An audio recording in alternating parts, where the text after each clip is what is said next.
Okay, good day, everybody.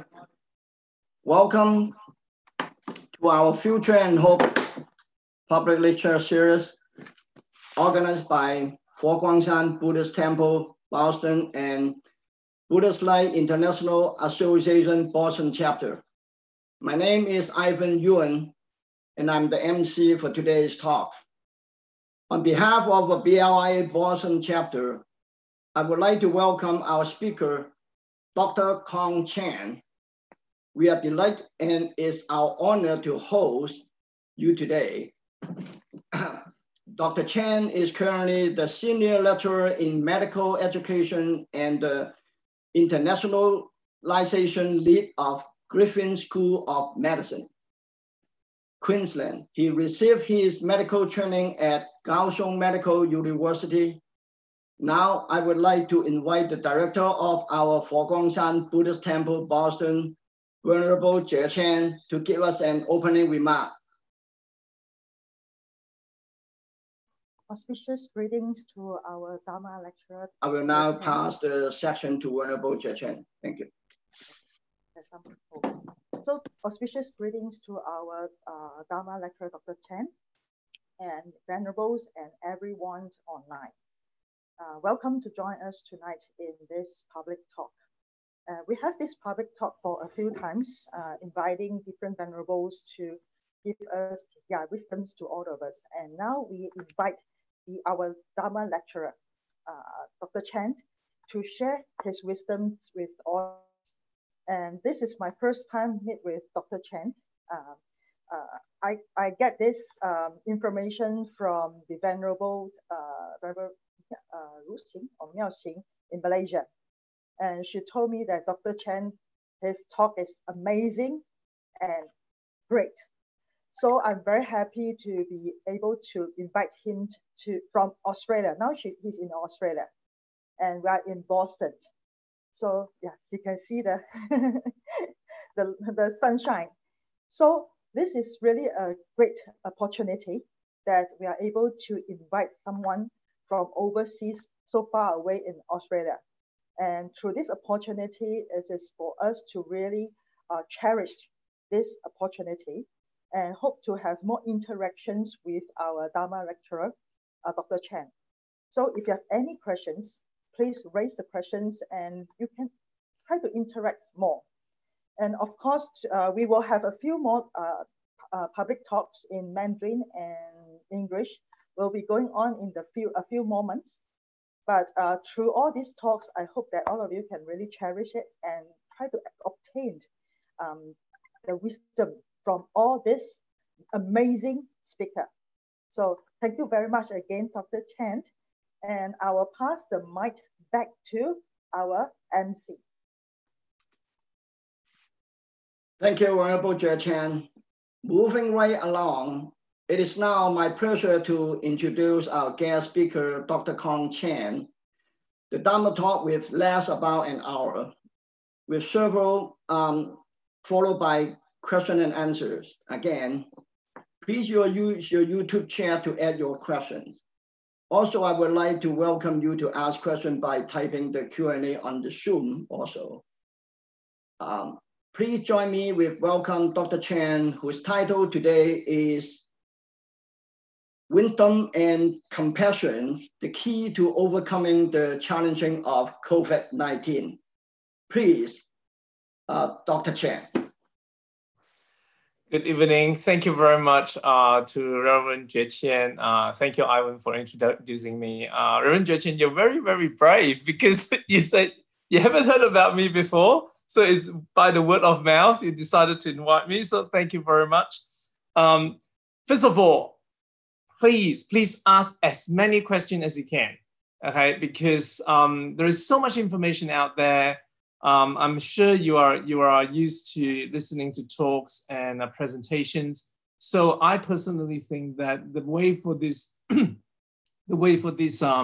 talk to be useful is for you to raise questions and for us to have an interactive session. Okay, so I'm aware that I have 50 minutes left. And when I was first contacted by Venerable Chen about, well, let's have a talk. And then she asked me what we would like to talk about. I said, well, my area, I'm just going to briefly introduce you to myself to you, so they have a brief idea who I am and what I do. So I'm going to share my screen here. So as Ivan said, I'm from Griffith University School of Medicine. This is the presentation that I prepared for today's talk. First of all, I would really like to invite Buddha's blessing to Boston. I think as much as I'm excited giving this presentation, the idea that, I could have been in Boston, but the reality is we're not. And this is very challenging times. I learned that that's 128,000 active cases in Boston. And yesterday alone, there's 331 diagnoses. For Australia, yesterday alone, I think we have less than 50 cases. So it's very challenging times.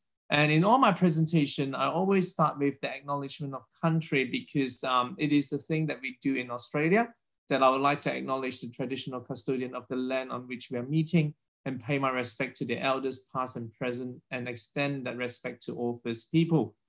This is related to Australia historically. When we do something important, we want to acknowledge the traditional custodian. I think this applies internationally to everywhere, which is whatever we do, whenever we do something, we need to be connected to the land and to the people that we're working on or we're at.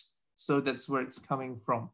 And I also like to start the presentation with acknowledgement to all the healthcare workers. So this is actually a heartbreaking picture. The reason I say it's heartbreaking picture because this picture of the nurse is a makeup of all the pictures of healthcare professionals who passed away because of COVID-19. So by now you probably would say, hey, Dr. Chen, like, why are you doing this? Why are you making us feeling sad and uncomfortable?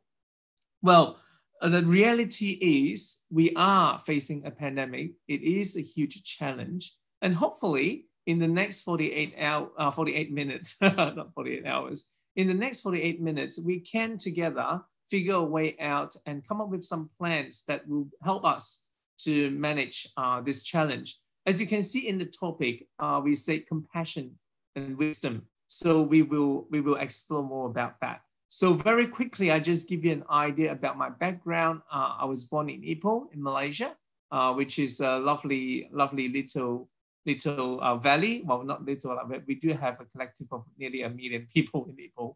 And then I went from Malaysia to Taiwan and got my medical degree at Kaohsiung Medical University. When I was a medical doctor, I always thought a lot about the topic of death and dying. So in 1998, after I finished my medical degree, I actually went and studied a Master of Life and Death in Taiwan at Nanhua University that's founded by Kwong. And I graduated in 2001. So this is on graduation. I was really lucky to have the opportunity to have the picture with the Grand Master.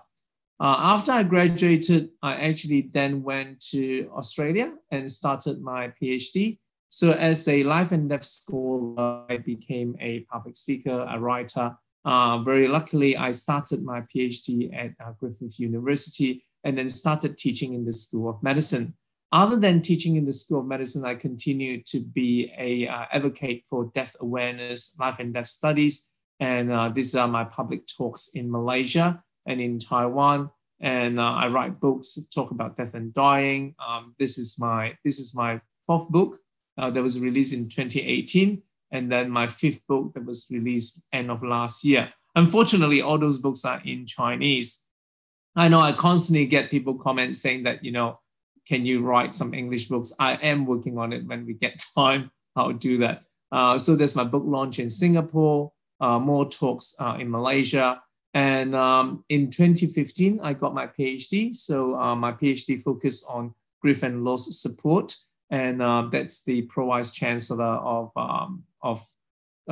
Griffith University when I got my PhD, because it took me 11 years to do that. So everyone is so excited, they decided to give me a high five on the stage. So throughout this journey, I'm really lucky that the blessing and the support of the Grandmaster has always been with me.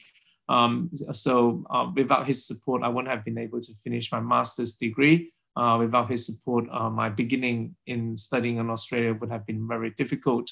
And I was also really fortunate to be appointed as a lay Dharma lecturer in 2002. So I've been a lay Dharma lecturer for 18 years. And I'm just really grateful of having this opportunity. Okay, so that is my background. Okay, that's where I'm coming from, medical education, life and death studies. So today I'd like to spend a bit of time to talk about my teaching and how does it apply to facing COVID-19. So for the past 12 years, I've been engaged in the teaching of medical communication in the School of Medicine. And my teaching team developed a model called MARIS. So MARIS is combining mindfulness, affective reflection, impactive experience, and doing that in a supportive learning space. So by now, probably your question is, okay, I'm here tonight to listen to how do I manage COVID-19, or, at least a Buddhist talk. Why are you talking about the pedagogical or the learning and teaching model that you're using in the medical school? The reality is the medical students that we're teaching, soon to become doctor, they have to face challenges on a daily basis. And as an educator, what we did was we tried to create a model so that the student can be with the challenge and able to manage the challenge. That's why in the MARIS model, you can see that we have mindfulness as the beginning of MARIS, which means at all times, people need to be very mindful. Healthcare practitioners need to be mindful. And fortunately or unfortunately, in 2020, this model becomes applicable to everything in life because of the pandemic. So when I picked this topic for this talk tonight about wisdom and compassion as the key to face COVID-19, I see COVID-19 as an impactive experience. It's an ongoing impactive experience. The question is, how present and mindful are we about it? Because if we're not mindful about the impact, it will be very difficult for us to then manage it because we're not even aware of the impact. For example, at the beginning of this talk, we're all prepared. We have people from Australia, people from America, and people from around the world all here. And we were talking about what we're going to do. And then suddenly when our lovely IT person, when he said, okay, we're now switching into the presentation now, we were told that, oh, there is some problem. We can't connect ourselves to the YouTube live stream. That itself is an impactive experience because we're all ready to go. And suddenly we're told that, oh, we can't. At that very moment, every individual in that room, that's 7 of us, we're all impacted by this situation that, okay, so we have an IT problem. What is the worst case scenario? What is the best case scenario? What's going on? At that moment, that is when you apply mindfulness, when you're really present with the challenge.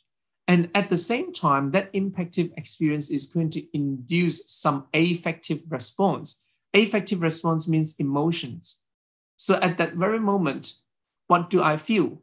How do I feel? Why do I feel that? And what am I going to do about it? It's constant decision-making. I have the choice to be all worried and anxious, thinking that, oh no, like this IT is not working, what's going to happen, this and that. I have the option to do that. Or I have the option to just let the IT people sort out the situation and I do whatever I need to do. That is another option. So unless you're mindful, normally you're not able to see that clear what options is in front of you. When you're not clear, when you're not mindful, you go into autopilot. And unfortunately, the wiring of our biological brain, when you do autopilot, it picks 2 options, fight or flight. So fight is fighting, flight is to run away. So it either say gets really upset angry, or it just wants to run away. But mindful decisions or mindful response is different from fight or flight. Mindful decision or mindful presence is about being here, is about being present and holding the situation. Okay, so supportive learning space is what we use in education, which means that if we expose the student to an impactful experience, we need to provide a safe space so that they can learn. Unfortunately, the real world, providing a safe space for learning is a very different thing, which means that facing the pandemic, we need to support each other. Like the talk tonight is a really good attempt. Why? Because people who is familiar with BLIA, Buddha Light International Association, you get a lot of support and comfort by working or being with people from BLIA. Like just now at the very beginning of this meeting, when I saw everyone having the BLIA vest, I feel so comfortable already because I see something familiar. I see that, okay, so I'm in a group of people who practices Buddhism, who practices humanistic Buddhism, who follow Venerable Master Xing Yun, who agrees with the Master's teaching in how we should support the world, how we should make the world a place where there is full of peace, inner peace and external harmony. So when you're at presence with this group of people, you feel supported. And like I said, unfortunately, in the real world, that's not always the case. Having said that, this is another picture that I have here. That is a picture after the bushfire in Australia.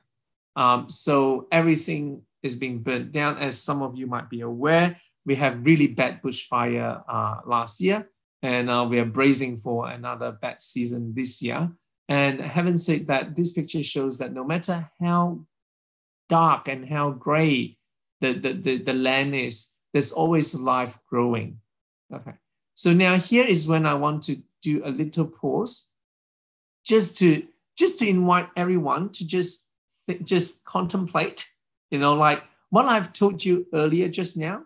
That could be an impactful experience. There's a lot of information that I delivered in the past 10 minutes. So just take a moment, just breathe in and out. Do you have any question that comes into your mind?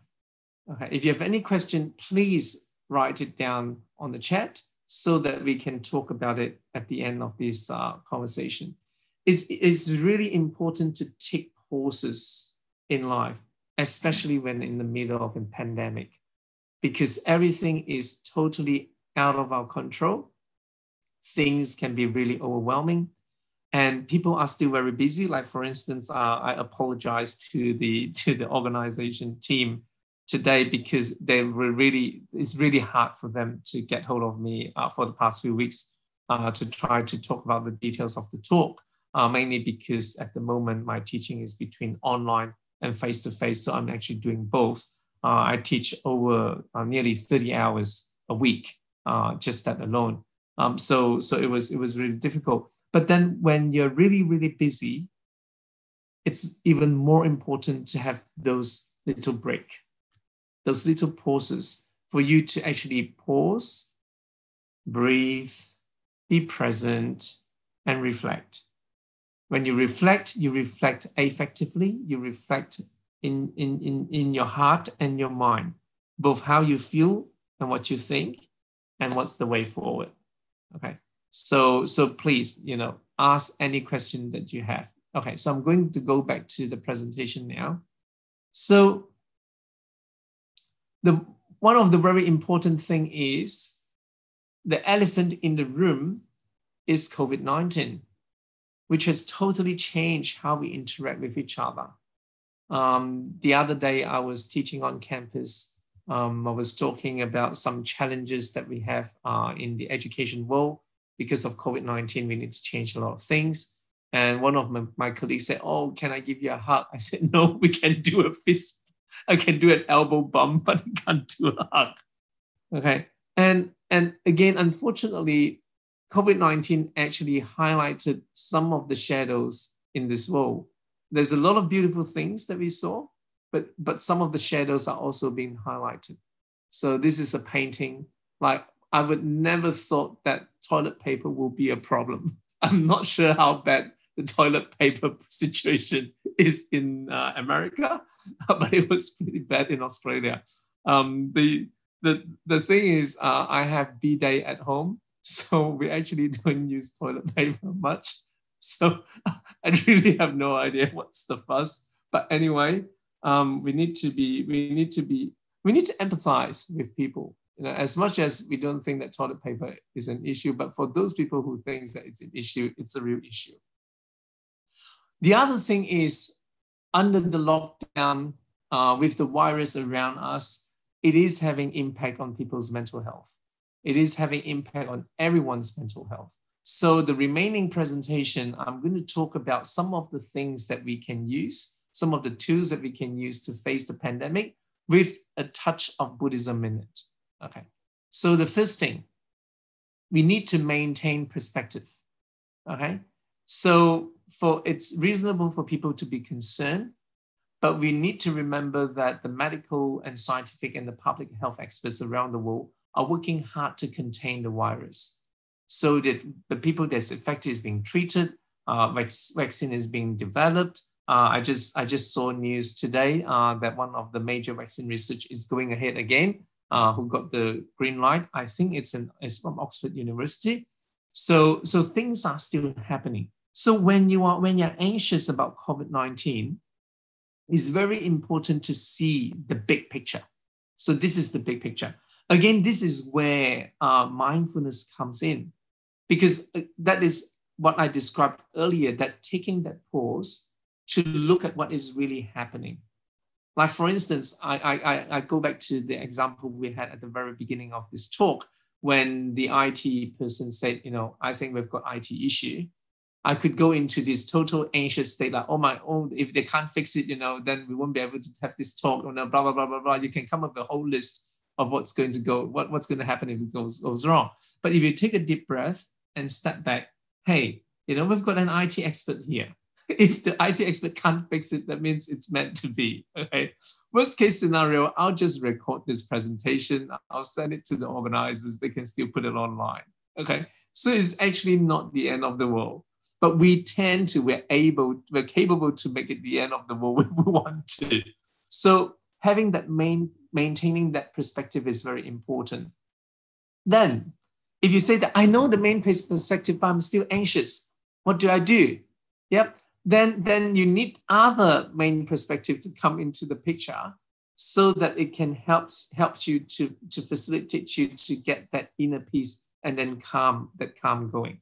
I personally think attending the Buddhist, the temple's activity will be really helpful. Associating yourself with people that is calm and level-headed, that would be really helpful. Having a chat with people around you to tell them your worries and allow them to process that together with you. So now I'm going to shift to people who are at the listening side. That means if you have someone that's really worried coming to you and say, you know, I'm really worried about COVID-19, please do not tell them not to worry. It's not going to work. You have to ask them, why are you worried? Like, for instance, the people who loves their toilet paper, you know, telling them not to buy the toilet paper is not, they're still going to do it. The important thing is to sit down and try to have a rational discussion about, why do you need that many toilet paper? What is behind? I shouldn't be laughing. You know, this is not genuine. I'm really sorry. I apologize. But it's important for us to have that conversation with trying to understand where it's coming from. Because unless you understand why the person is so nervous, what is behind it, there's no way to ask them to not worry about it. Okay, so now find a healthy balance in relation to media coverage. Okay, so this is really, really important. Like, for instance, I have to be really mindful that I don't overload you with COVID-19 news and pictures tonight, because you thought that, okay, I'm doing a Buddhist talk, you know, this should be all lovely sound and calm people and meditation, and I'll be feeling totally relaxed. Well, if you know how to achieve that in an hour, I'm happy to participate in the activity too. So as a presenter, I have to be really, really mindful that I do not overload you with that. So you need to get control of how much you want to know. Okay, like for example, I'll give you an example. About 3 weeks ago, I have to bring my students back to face-to-face teaching. 130 medical students. Okay, 130 medical students is coming back on campus. It is like moving mountains. Okay, everyone is so nervous. You know, we're not sure whether we have community transmission or not. So there were people for and against it. I am, of course, for it because I teach communication skills. You cannot learn communication skills solely online. You need to have face-to-face interaction. So I'm pushing for it, but then there's people against it. And then there's news coming out like people who violated the border lockdown, you know, people who lied about where they've been to, and they've been, and the one thing that I learned about people, which is really ignorant of me, they can be at many, many places in one day. So just 2 people being diagnosed with COVID-19. And when you do the contact tracing, woof, there's like, you know, 20, 30 places they've been to. And I was like, what do you do? Like, why do you go to so many places? Why do you need to be at so many places in such a short time? But that's just how it is. That's just how people are. So when we have those news coming out, as an organizer, I need to be very mindful. I need to continue on my planning. I need to continue on doing the paperwork, but then I need to also be informed. But I also need to not be overly anxious about it. So I pretty much, at this point, I pretty much do not actively Google for any COVID news. I don't. I have time set aside every day that this is how much I want to know. And I have specific things that I really want to know. And I'm really, really sorry. Like, it's not to say that I'm not caring. It's just that at this point of time, with all the things that I have to manage, knowing all details of COVID-19 in the world is not my priority. There is priority for someone to do that, not mine.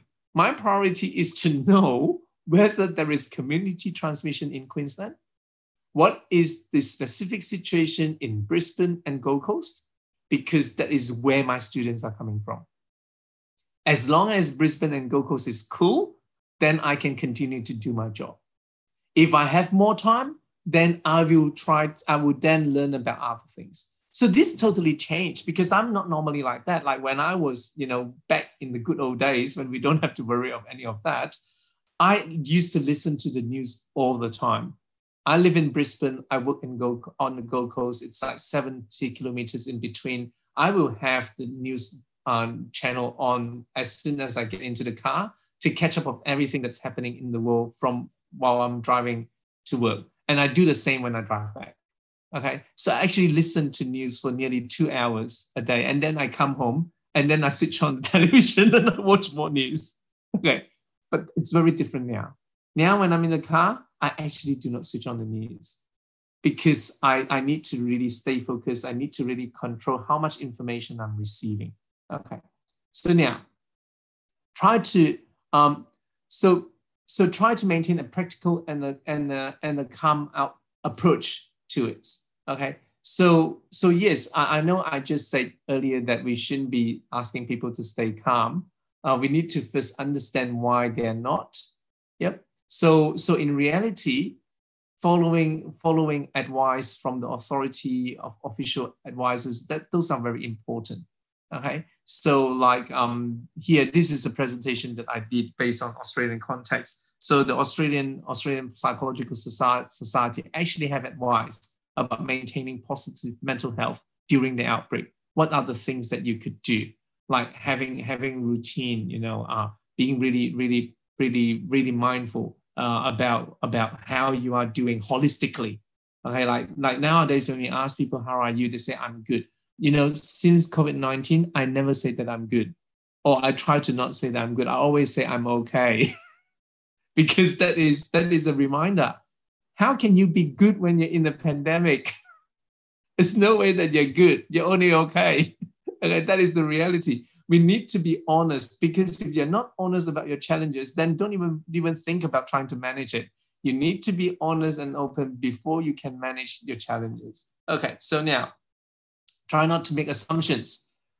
So it's very, very, very important to not just assume. This is actually targeting at the very beginning of the pandemic that I actually copped racist treatment when I was walking on the street. There was this person, like, let's not identify the person's race. There's this person who walked towards me, and I was on the beach with my mom. Mom has got lung cancer, so whenever we have an opportunity to bring her out for her medical appointment, you know, we try to make it a nice outing. So I was just enjoying myself with my mom on the beach, and then this person walked past me, and she raised her hand. This is when I have to stop sharing to show you what she actually does. So she walks towards me, and then I was just minding my own business, and she went like that. She's making sure that I'm within arm's length away from her. Okay, so she went all the way like that, you know, like make sure that I'm arm's length away from her.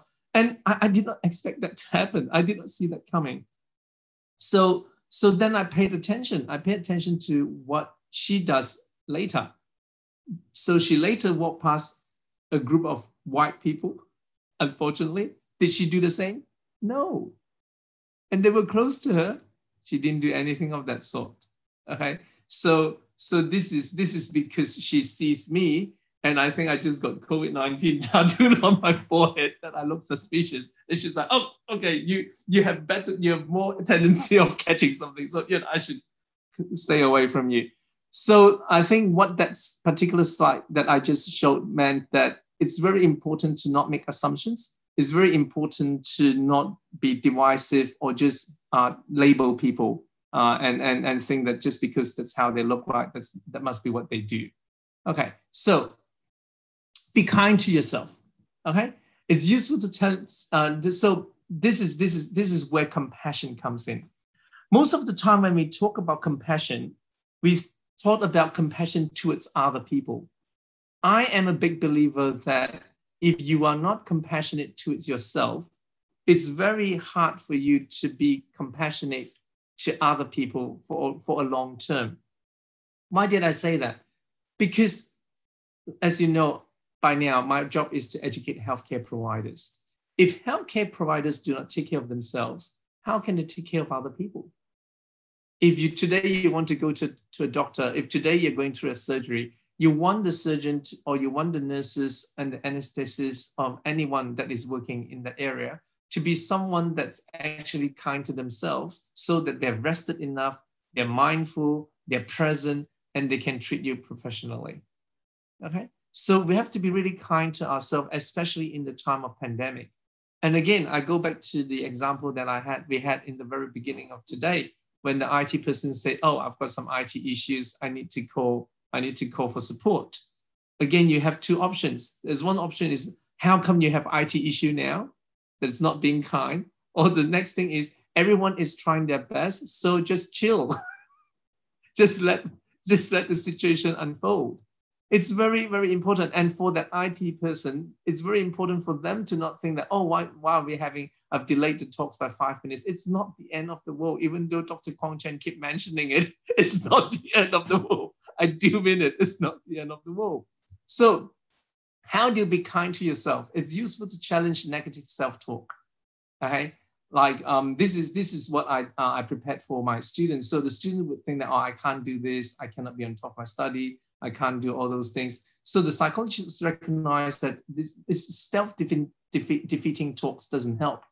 And its important first step is to challenge this negative way of thinking. So how do you do that when you have those negative thoughts? First of all, this is where mindfulness comes in again.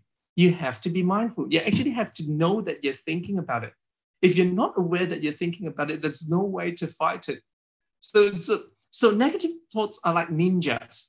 Okay, they hide in the bush. You know, ninja hides in the bush. They think that you can't see them, and then they attack you. They attack you. They say, "See, you're not good enough. You can't do this. You know, you wouldn't be well prepared. You know, you are just faking it. You're imposing. You're not really that good." Those are the ninjas that's hiding behind. What mindfulness does is mindfulness exposes it. Mindfulness allows you to see the thoughts.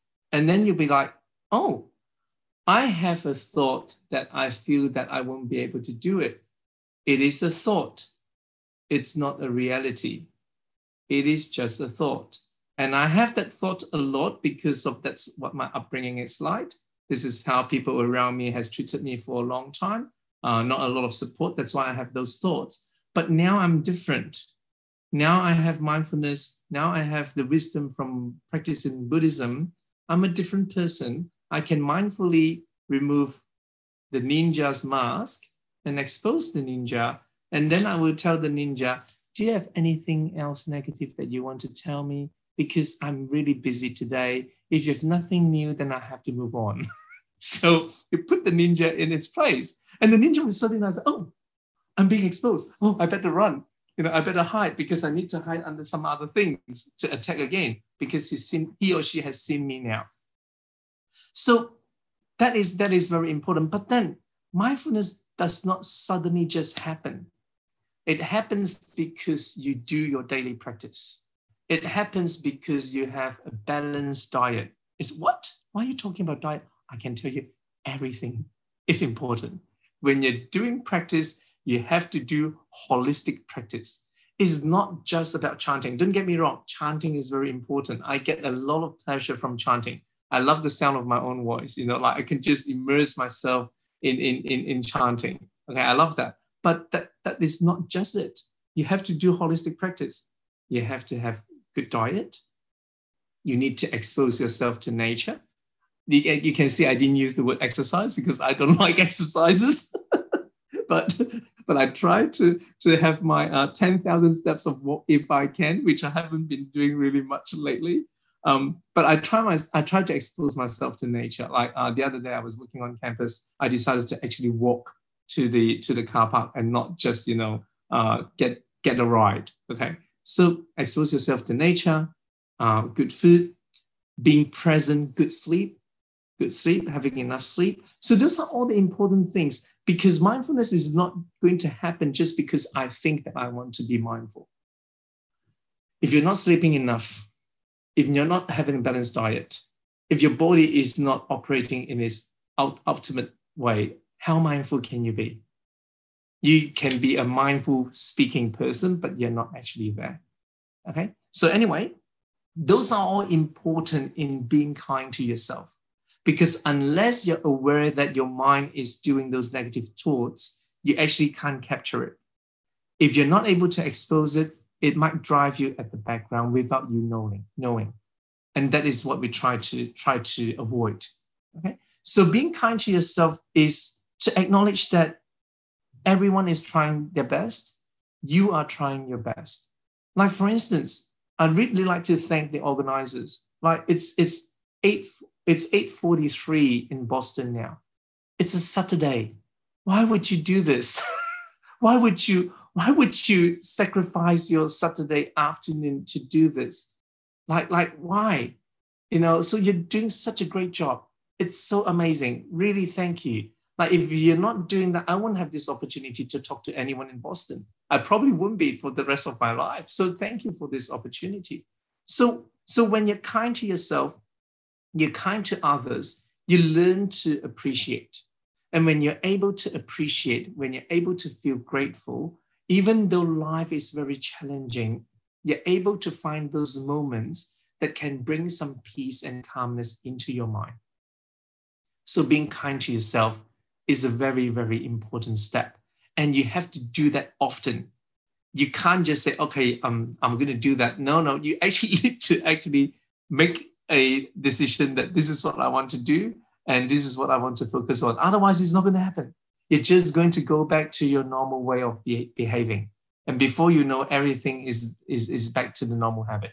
Okay, so now the next one, stay healthy, which is what I said. Work-life balance, good food, the word reluctantly, exercise. That's important. Stay healthy.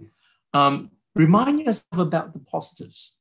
Okay, so what are the things that is good that's happening? Like for me, what I would do if I were you tonight, if you think that this talk is okay, I would actually invite you to write a reflection at the end of this presentation. We have another 15 minutes and this will finish. So in about 15 minutes time, when it's done, we have the Q&A, and after the Q&A, just then, relax and write a reflection. You need to capture those positivity. Like every now and then I get, student will write me a letter or a message about what we did in class, how they find it really useful. In normal days, pre-COVID, I'm always grateful, but I don't actually pay too much attention into keeping them in a easily accessible way. What the pandemic taught me is we need to grab hold of every single little tiny previously insignificant positiveness of our life, because we're facing such a challenge. So if someone said that, you did a good job, thank them. Thank you very much. Take note of that. I've done a good job today. If someone said, oh, thank you for doing this for me, thank them for giving you the thank you. And remember that, because things can be so challenging that, again, we lose the bigger picture. The one that we talk about at the very beginning, we lose the bigger picture. We get sucked into this negativity or this spiral of endless challenges and frustration. Like, for instance, one of the challenges that we have at the moment in education is because COVID-19 has impacted on the international students arriving to Australia, which then impacted in the income of the university, which then impact on my learning and teaching budget. So as an educator, I want to provide the best possible education for my students, but the budget is now such a huge, ginormous obstacle.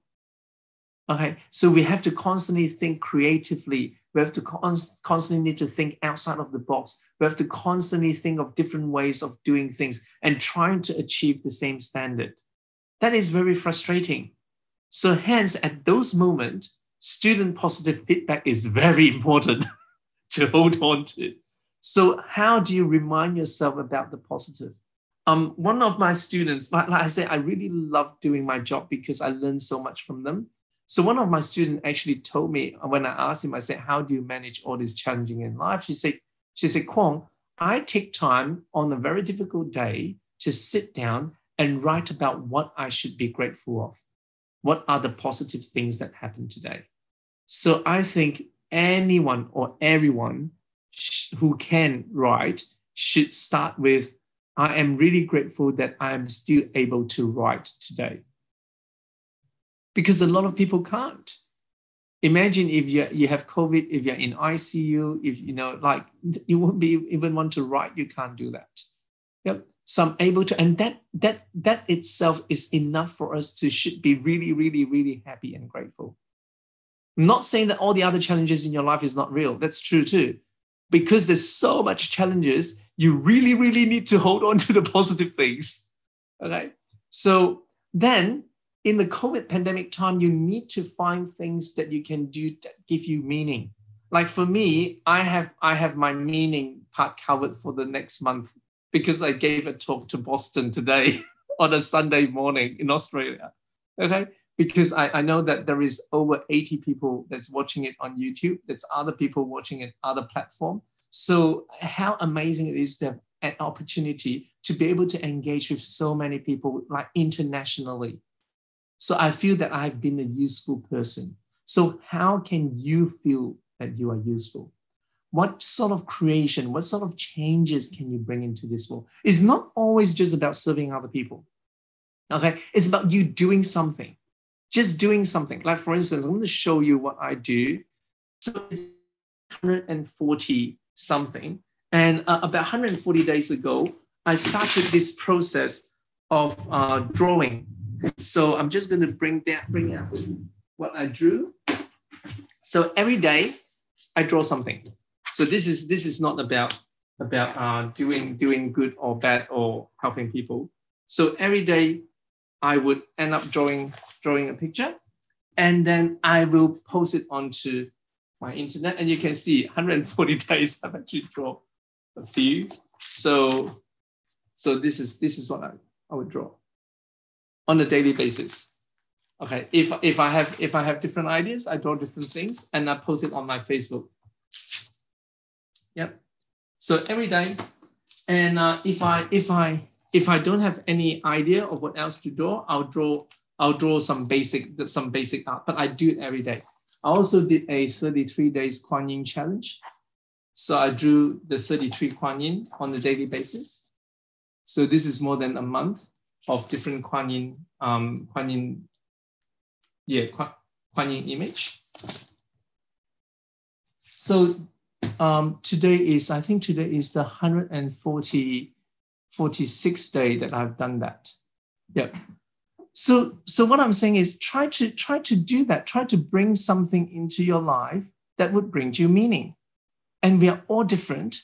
We can all do different things. You don't have to do the same things, but it's something that gives you positive feeling. It could be social connection. It could be anything that you feel that you're contributing in some ways.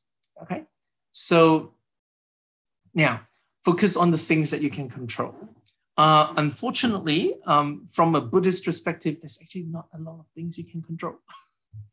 The things that you can control is how you respond to it. It's not about the outcome of the situation or the unfolding of the situation. Of course, you can wash your hands, you can wear your mask, you can do all those things. But then the biggest thing that you can control is how you respond to the situation.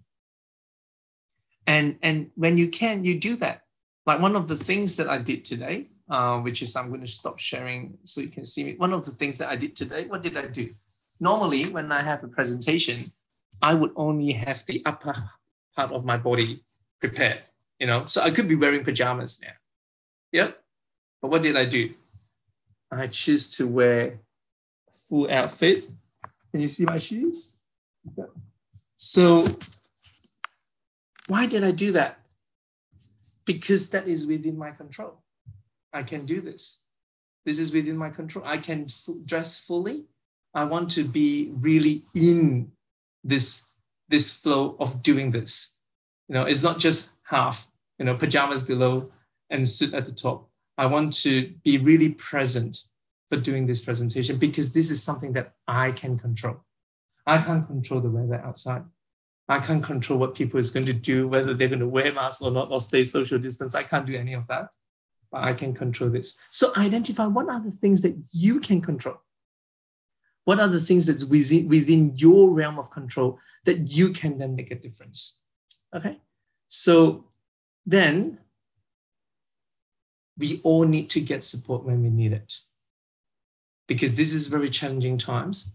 So when you're struggling, you need to let people know. You need to reach out. You need to talk to people about how challenging it is. What is it that you're worried about? And this is a lovely picture. This is a picture that's taken from India, where the Prime Minister encouraged all the Indians to lit up, to have a candle or have their cell phone lit up in acknowledging of the healthcare practitioners for COVID-19. So we have to support each other in such challenging time. So how do you do that? How do you do that? This is where Master's wisdom comes in. So wisdom doesn't really capture the whole concept of how Buddhists approach life. In Buddhism, we call it paramita, because wisdom can be just something that you accumulate from everyday life, from learning knowledge and cognitive. But paramita is different. Paramita start from having the correct way of looking at what life is about, understanding the cause and effect, understanding that everything is an outcome of something that we've done. And while you appreciate that, always have emptiness as the background. So the right view could be more of like an ethical view. The cause and effect is to understand that nothing happens out of the blue. COVID-19 did not just suddenly happen. Okay, we have the Spanish flu. We have a lot of infection in the past. It's a long time in making with a lot of reasons coming together. It's not one single thing that suddenly this sprung out of the blue. Once you understand cause and effect, you then can better appreciate interconnectedness. which I think is one of the blessings of this pandemic. It makes us realize that we're so closely connected.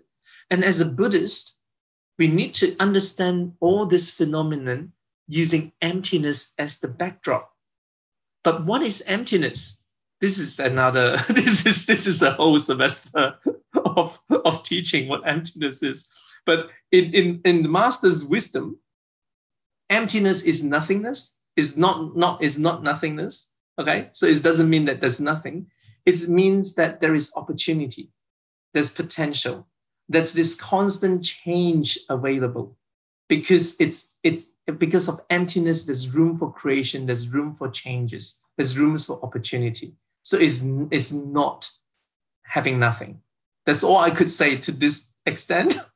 If you want to understand more about emptiness, you have to come to the temple. You have to attend the temple or Dharma talk activities, which will give you more insight into that. So paramita, then compassion. Compassion is what we talked about just now, being kind to yourself so that you can offer joy and you can remove suffering.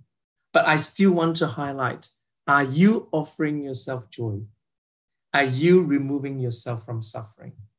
Are we clinging on things that we know that we should not be clinging on? And how much thought and effort are we going to put into it to make that a change?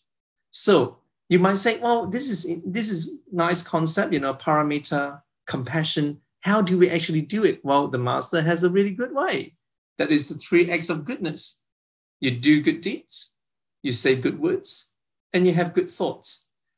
Those are really fundamental things. People that might think that it's really simple. I can tell you it's not simple at all, because it is only simple if you are just saying it and not doing it. It's not simple if you really think about it and apply it. So I would really like to encourage you to make it an aim, like, okay, this week I will focus on doing good deeds. I will reflect on what is the good deeds that I do today on a daily basis for a week. And then next week, it's all about good words. What are the good words that I say? And what are the negative words that I say? Why did I say that? Okay. Then the third week, it's all about good thoughts. What are the thoughts that dominates me today? Try not to capture every thought in your day, otherwise you just go berserk. So just at the end of one day, of every day, just think, what are the dominant thoughts that I have today? Am I dominating my day with negative thoughts? Am I dominating my days with positive thoughts? If I do that, why? Why did I do it? You always have to understand and ask the question, why? Because unless you know why, it is not going to change.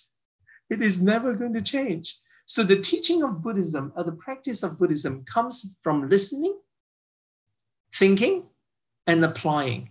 So when you listen, which is what you did now for the past 58 minutes, we're about 2 minutes from ending now.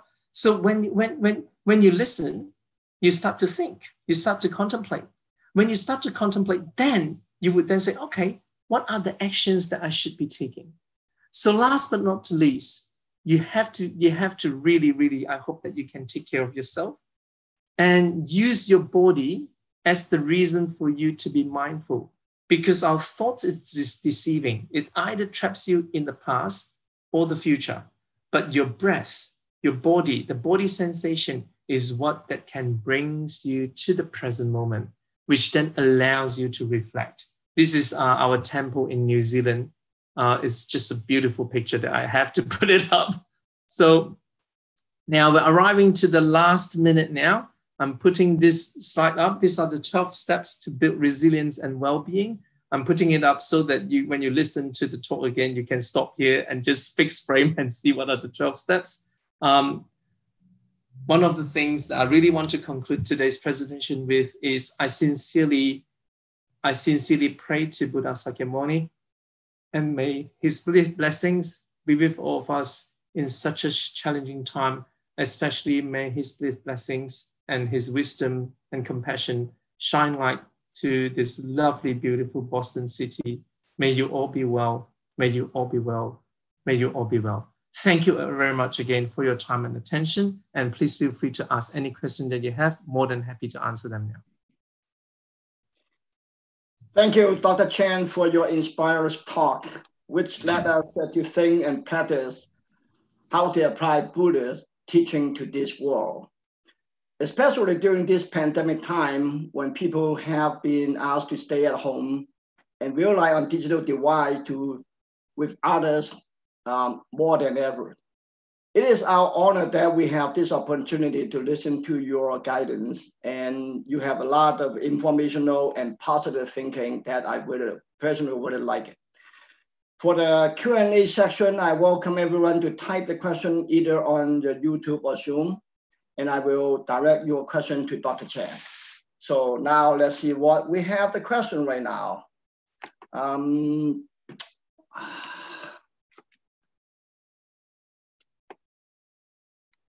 Okay, we have a first question. I understand impermanence and the COVID-19 pandemic will end one day, but I cannot see the end of the tunnel right now.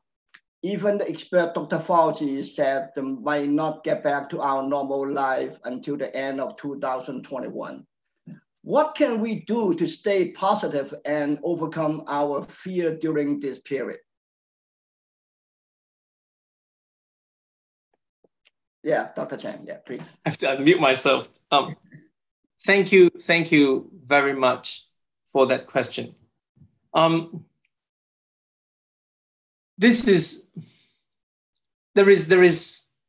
would love to say that, you know, all this will be over, we will going back to the way things were. I would like to invite you to look at this differently. I'm really fortunate to be born in the era when computer become a thing. I still remember when I was a kid, if I was to, if anyone is to leave the house, then you can't contact them. You just can't contact them. Okay, mom went to work, that's it. Mom's at work, that's it. That's the end of it. There's no other discussion about what do you do, you know, mom's at work. But now we have this, okay? So no one complained when the mobile phone came in. It totally changed our life. We embraced that change. We embraced that change and was like, wow, you know, it's making our life better. Is it really making our life better? Do you think it's really, really nice to be able to be tracked down 24/7? Or do you think the life when once I leave the house, no one can actually contact me is better? I leave that for you to think about. So there's a lot of changes in our everyday life that we might think that is good or bad, or we like, or we do not like, or we want or do not want. It depends on how you look at it. So when mobile phone came in, no one complained. We all embrace it. We're now, you know, doing that every day until our finger aches. Is it really better for our life? No idea.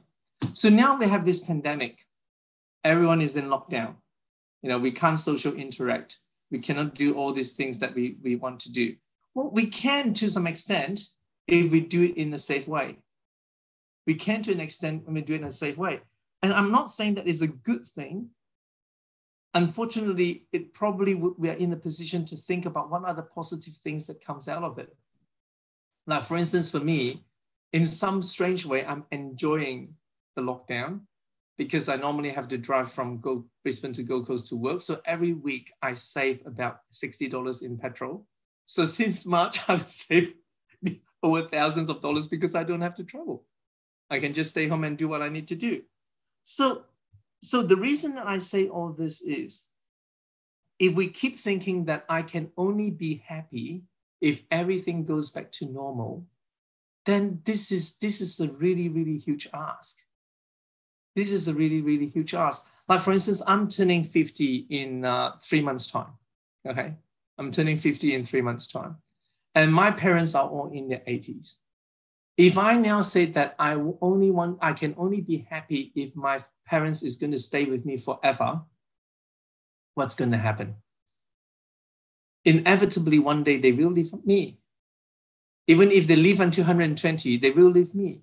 And in Buddhism, there's a story where there was a woman that was really sad because she lost her loved ones. She came to Buddha and said, Buddha, can you help me? Can you help me and remove this pain that I've got? remove this pain that I've got because I've lost my loved ones. And Buddha said, okay, I can help you if you can find any household where they have not lost anyone at all and bring an item. I can't remember it. I think it's just some rice. Ask them to give you some rice and bring it to me, and then I will help you. The woman went from door to door, village to village. Can she find a household where death never happened before? She was not able to. She came back to Buddha. She said, Buddha, I actually can't find that. And Buddha then said, well, the reality is death do happen. The things that we can do differently is how we respond to that. So instead of worrying, instead of being worried about when are we going to back to normal and how am I going to do, the important thing is to be present about what are the things that you can already do now.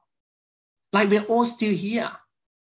It's how many months in? This pandemic happened in January and we're talking now in September. We're all here. That means we've done something right.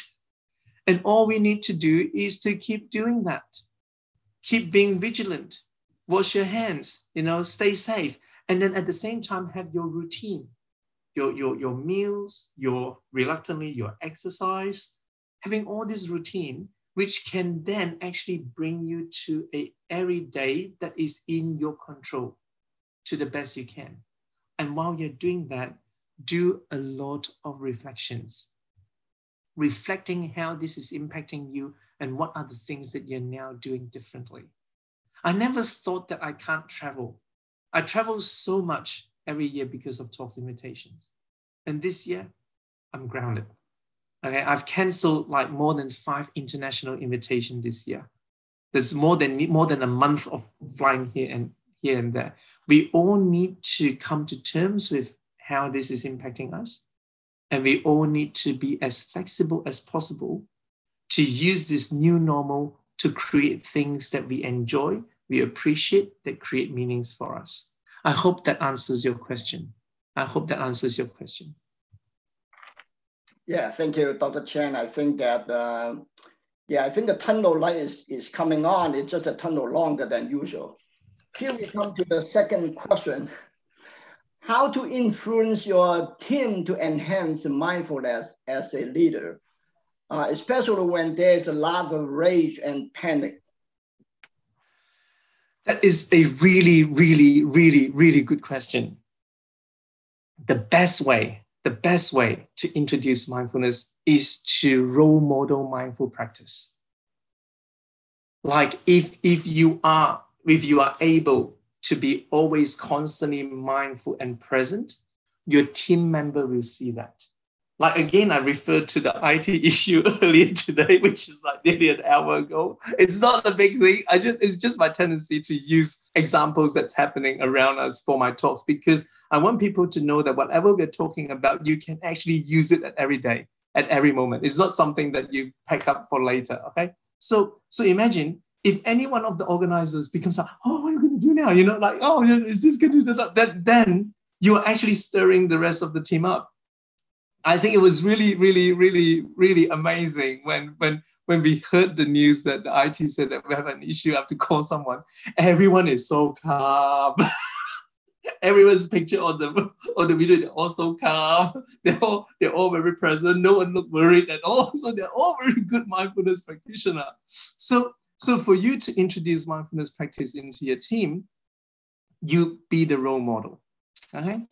And then whenever there's an opportunity, you use that in your debrief. Like you would say, hi everyone, so how was your day today? Oh, blah, blah, blah, blah, this happened. Okay, well, so I just want to bring your attention. Like when that incident happened just now, today, when that incident happened. So what happened was I did this and that and that and that. I've tried to be as present as possible. I tried to not get distracted either to what's going to happen down the track or what had happened. I was trying my best to meet the person at the here and now. I'm aware that I was really worried, but then I did not go down the path of choosing the worry as a reaction, but instead I choose to respond.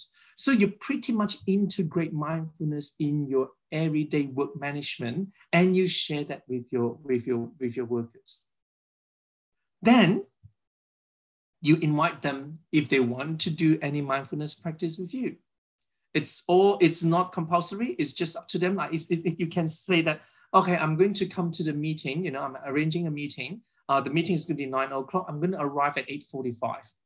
I'm going to do a mindful practice before the meeting starts at 9. And anyone is welcome to join us. If you don't want to join us, that's fine. You can enter the room at 9 o'clock. But between 8:45 to 9 o'clock, we're just going to have a silent sitting in. Okay. The other thing is you can also integrate it into the meetings. Like what I did just now when in my presentation. At the after the first 15 minutes, I make a pause. I say, okay, now take a breath. What is the big picture? So you can actually do that without labeling that as mindfulness, because sometimes people react to that. They think that mindfulness is a religious activity, which is totally wrong. It's not. It's actually a way of living your life as present as you can without judgmental and being open. So you can actually integrate that into the meeting and say, okay, now we've done a lot of discussion just now. How about we just take a moment, just take a few deep breaths and arrive back at the here and now before we tackle the next item on the agenda.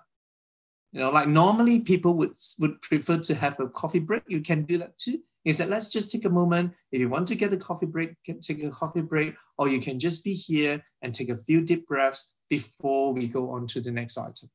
Or you can say, you know, go and have a walk. We're having a 5 minutes break. But when you do that, just be present to how your body is feeling so that you can be at the here and now, that you're not captured into the past or the future.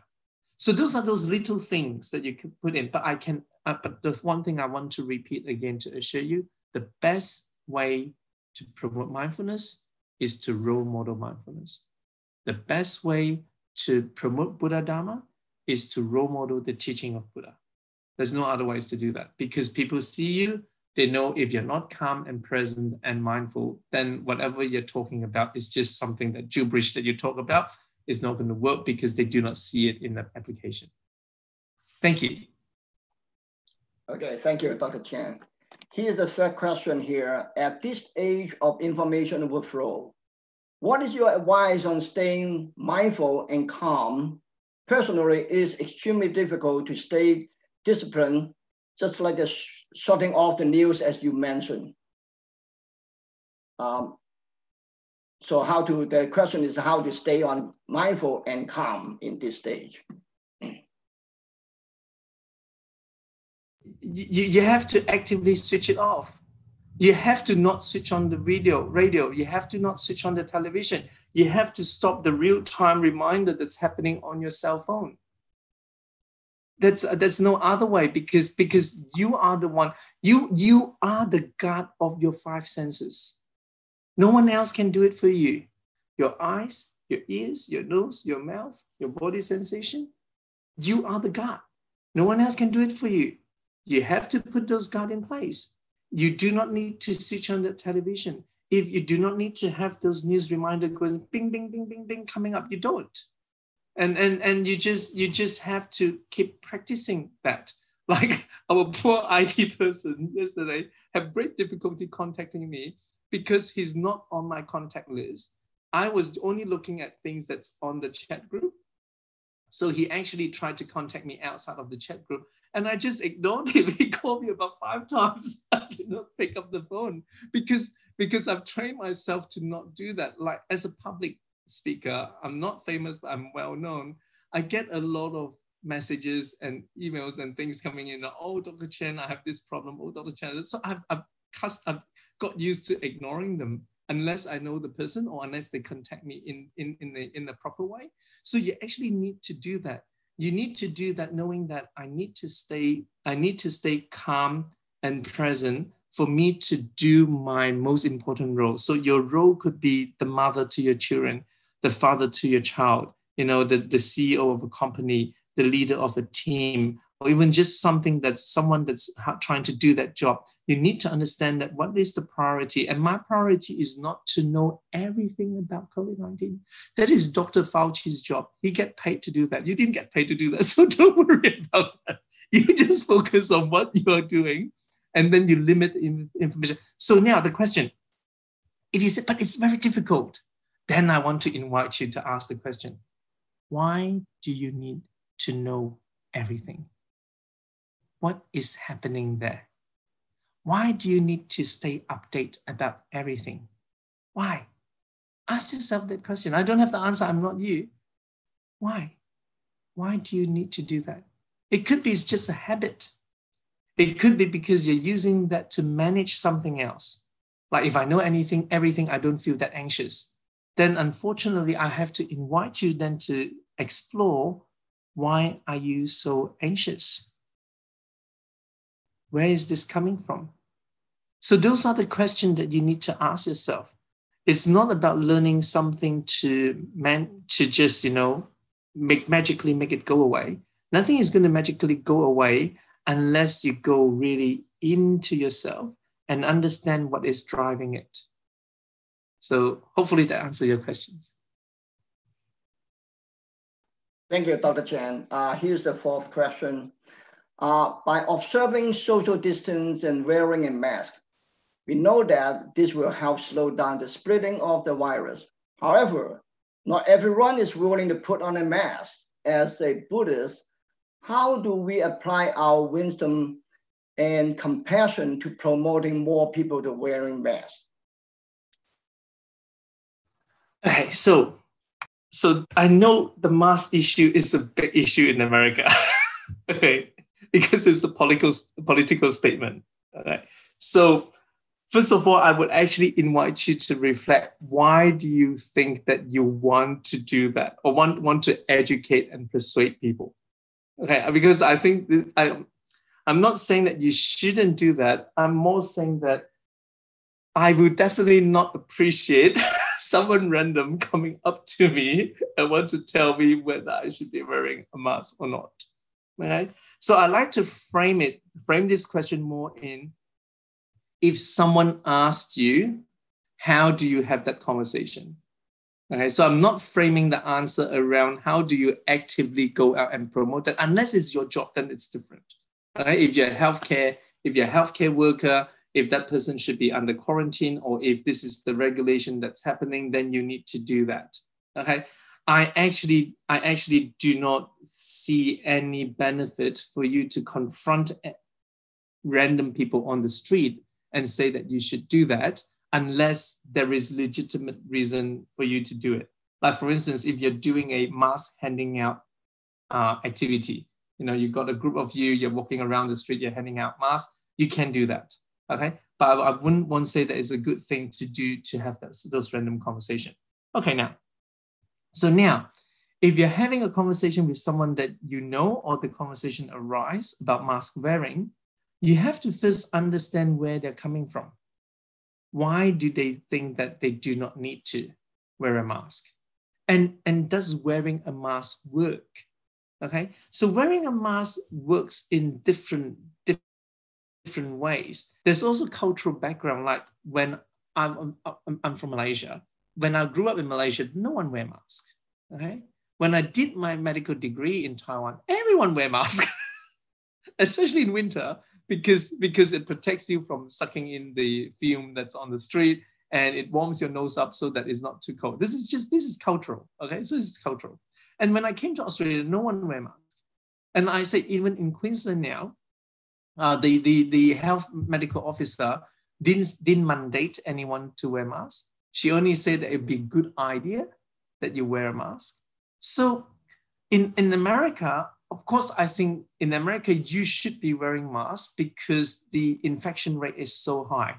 You have community transmission. You should limit anyone's opportunity to pass anything on to anyone. That's where you're at. Like Queensland is not. So when you have those conversations with people, you ask them, like, okay, the health authority has said that you should be wearing masks. Is there any reason why you decided not to do that? Or what is the reason behind you decided not to do that? Then they can tell you what their rationale is. And then you can say that, okay, coming from the information, these are the things that needs to happen, and continue to have that conversation. A lot of people might say that, I don't think I've got anything, so I don't need to wear it. So there's a few ways to answer those questions. The first thing is, there's a lot of silent carrier. You might think that you don't have anything, but no one's actually know whether you don't have anything or not. Okay. The second thing is, it's our obligation to create a safe environment. If I, like the other day, we went into the temple for the ceremony at in Underwood at Brisbane. I feel so safe because everyone is wearing a mask. I don't wear a mask at work. I don't wear a mask at work because we do not have to do that. And I teach communication skills. Imagine trying to teach communication skills like that. Imagine if I wear a mask today during my lecture, then you can just see my tiny eyes. So I don't wear a mask when I'm at work. But when I was in the temple, I feel really safe because everyone is wearing a mask. So you can actually approach the other person and say, wearing a mask is sending a signal. It's almost like a signal sending to people that we need to keep social distance. We're still in the middle of a pandemic and we need to work together to get through this. So that's the other one. Having said that, because it's such a highly sensitive, contentious issue in America, I really, really want you to not just go out and randomly do that. There's no point arguing with people who cannot appreciate where you're coming from. I'm not sure any of you speaks Cantonese here, so there's a Cantonese saying, 慳返啖氣暖下肚. That means you save that breath of explanation, you put it in your belly, at least you keep yourself warm. So you don't have to worry about other people. But if they come to you, of course you engage them. If they come to you, of course you engage them. And it's a constant thing that if you see people who is not doing the right thing, then you either try to avoid them or you report them to the authority if there's any authority to report to. Thank you for that question. It's very timely.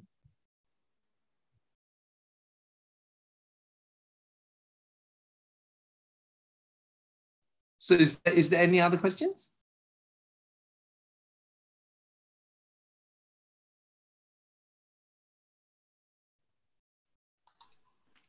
Yes. So the next question is from Joanne. She said, thank you so much for your wisdom. Do you have any advice on dealing with loneliness during the pandemic? That's a very, very hard question. Okay, it's a very hard. When I say hard question, I'm not saying that.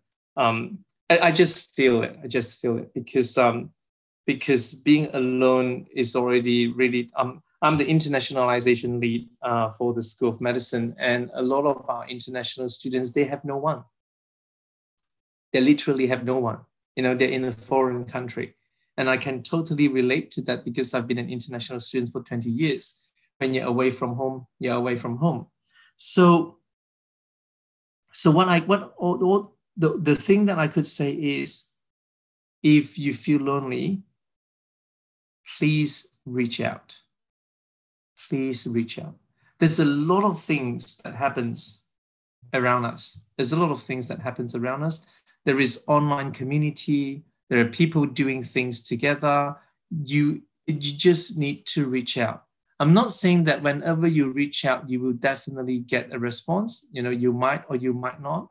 But the thing is, if you do not reach out, then that's definitely not going to be any possibilities of anything happening. Okay. So I'm going to give you an example of reaching out. So this week, me and my student, we did this thing about in our class, which is about what are the things that happened in COVID that really touched you. Okay, so my student found a lot of amazing things on the internet and people doing things together. I even have this crazy thought that you can do an online cooking class with all your members of family, if that makes sense.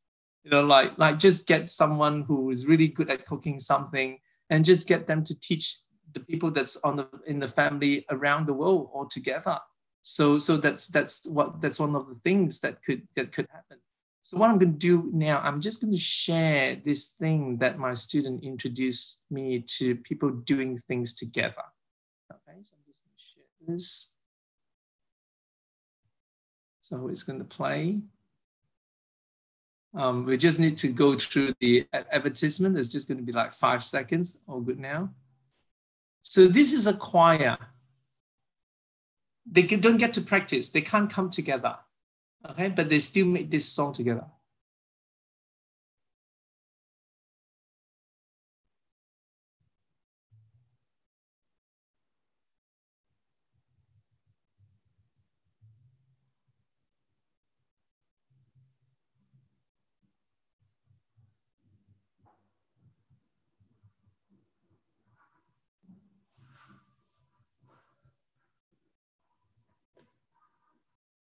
So you get the idea, like, of course I could keep going on with the with this, but what I'm trying to say is there are communities out there.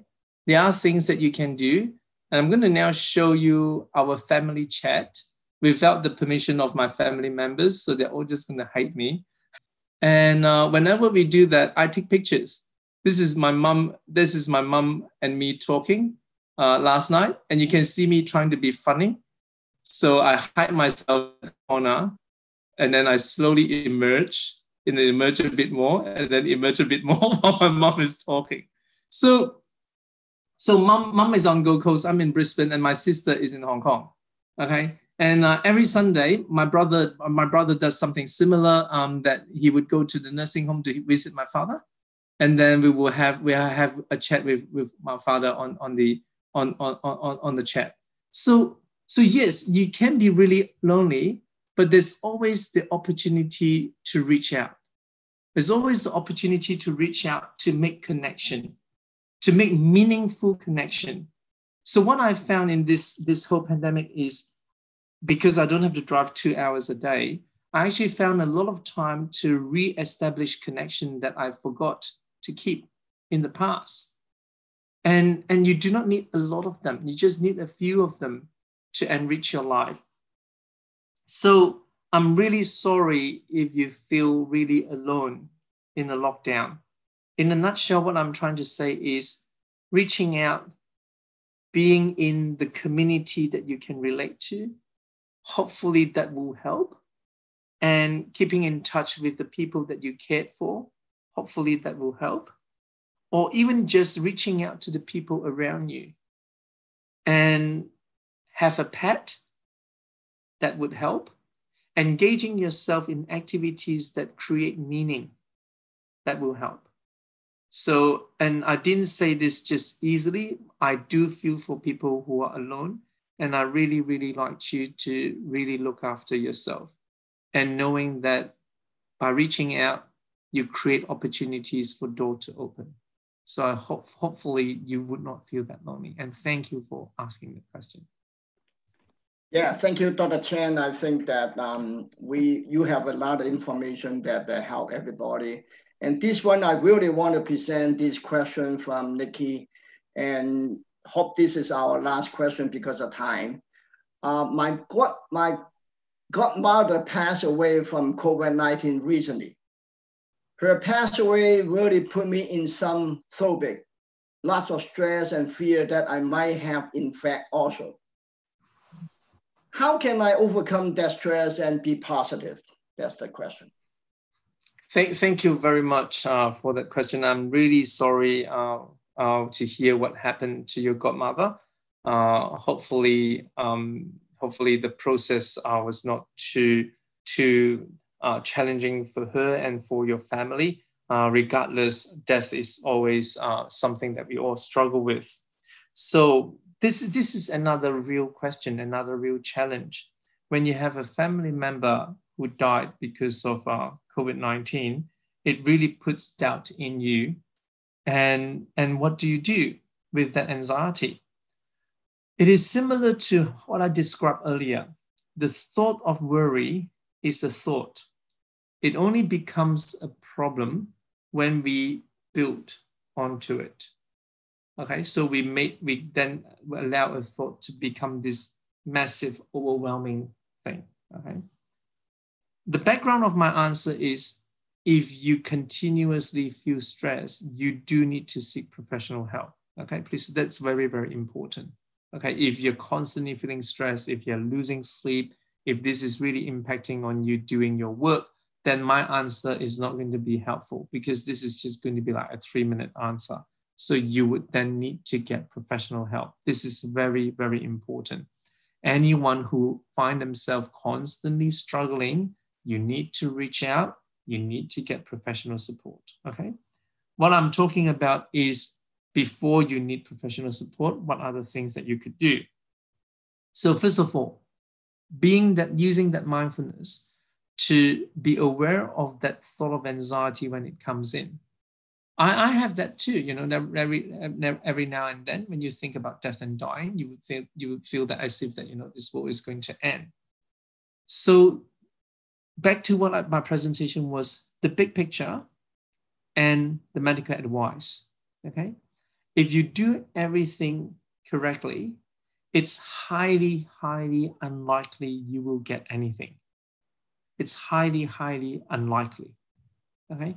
As much as you said that this virus is an invisible enemy that no one can see, but we have established its path of transmission.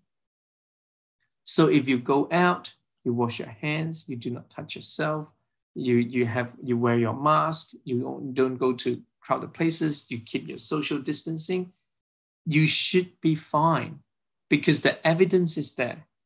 Like Melbourne in Victoria, in Australia, had a huge outbreak just about a month ago. Then they introduced stage 4 lockdown, you know, wearing masks, only 1 hour exercise every day, everyone in the house, you're not allowed to travel unless you really need to. The number came down to, I think the recent number is like 40 something. Goes from 1,000 something to 40 something because of the effort. So it works. It works. The question that I have for you is, if you're still worrying, even if the evidence is there, then you need to maybe start to get more help. Because it's almost like, I know that this is not happening, I'm still fearful. The other things that is really, really important, I do mean it, good balanced diet, good sleep, involve yourself in nature, and exercise. When we say holistic practice or holistic way of life, it's not a cliche, it's not a slogan. It is really true. Because if you're not having enough sleep, you get worried even more. If you're not having good diet, if you're not exercising, if you're not doing any of that, your body is out of balance. When your body is out of balance, anything can take it off. That is the very important thing to be aware of. I always tell my students, because they're medical students, they're high performers. We all say, I told them, I said, including myself, because you know I also studied in medical school. Our inner thermostat is out of whack. Thermostat is the thing that you have in the car to keep the temperature. For high performance people, our thermostat is not normal. If you put anyone in our situation, they just go berserk immediately because we're under so much stress. I remember when I was a PhD student, I went to a counselor. To ask for support. So I said, oh, I really want to do this and that and that and that and that and that and that and that. And the counselor was like, how do you function when you're doing so many things? And I was like, is that a lot? So it was really funny. The counselor actually said, okay, for example, not actually what he did. I said, okay, one hat represent one thing. So you're actually juggling that many things, and you're telling me, how can you stay in control of all of that? And when he externalized my internal world, I suddenly realized I need to do something about it.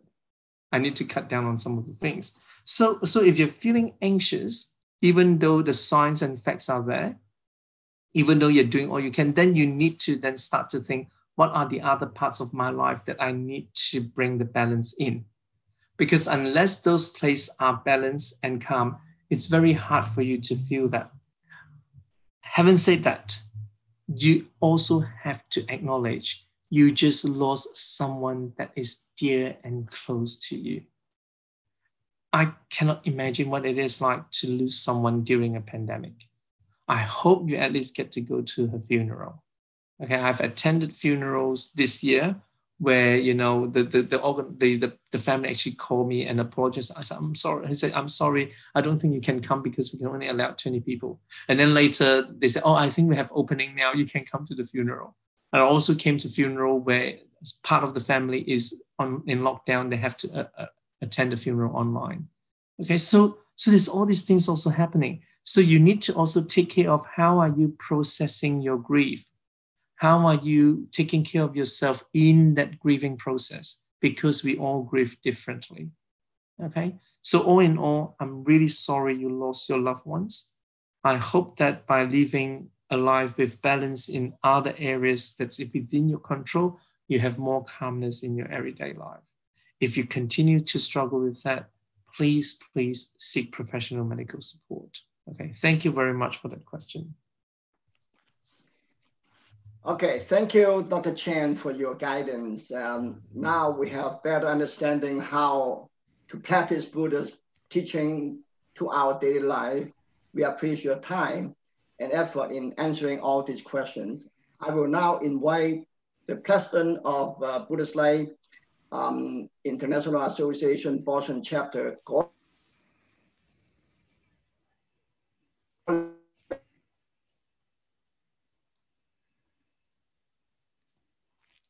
Okay. Thank you, Ivan. Okay. Auspicious greeting to Dr. Chen and Venerable Chen, BLIA members and friends. We are delighted to have Dr. Kwong Chen to present her talk with us tonight. And it is very honored to have Dr. Kwong Chen to present the talk to our members, devotees, friends in all around the world. I'm very grateful to have everyone coming together tonight during the pandemic and continue cultivating the Dharma. I'm sure that through Dr. Kwong Chen's talk, we all have obtained a lot of inspirations and understanding in the Dharma and how to be mindful and be kind to ourselves and be positive and be thankful. Once again, we are looking forward to have another talk by Dr. Kwong Chen in the near future. Hopefully in person that we can meet face to face in our temple at Fo Guang Shan Buddhist Temple at Boston.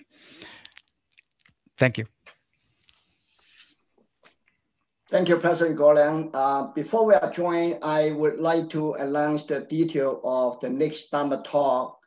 The next will be a Mandarin public talk is in September 26th. The topic is very interesting, is the continuity of life management. The talk will be given by Venerable Hui Kai. This is a really wonderful talk, and hopefully everybody can join us for the next time. I need to jump in on that. Venerable Hui Kai is my teacher. Okay. So you all have to come and listen to this talk. Yeah, absolutely. Thank you very much. He was my teacher. He was also my master thesis oral examiner chairperson. So he examined my master thesis for life and death studies. So I highly recommend everyone to come to this talk. Reverend Hui Kai's talk will be very, very beneficial. So thank you for that. That will be great. Okay. Thank you very much, Dr. Chen. That wraps up our event here. Thank you for making time in your busy schedule to join us.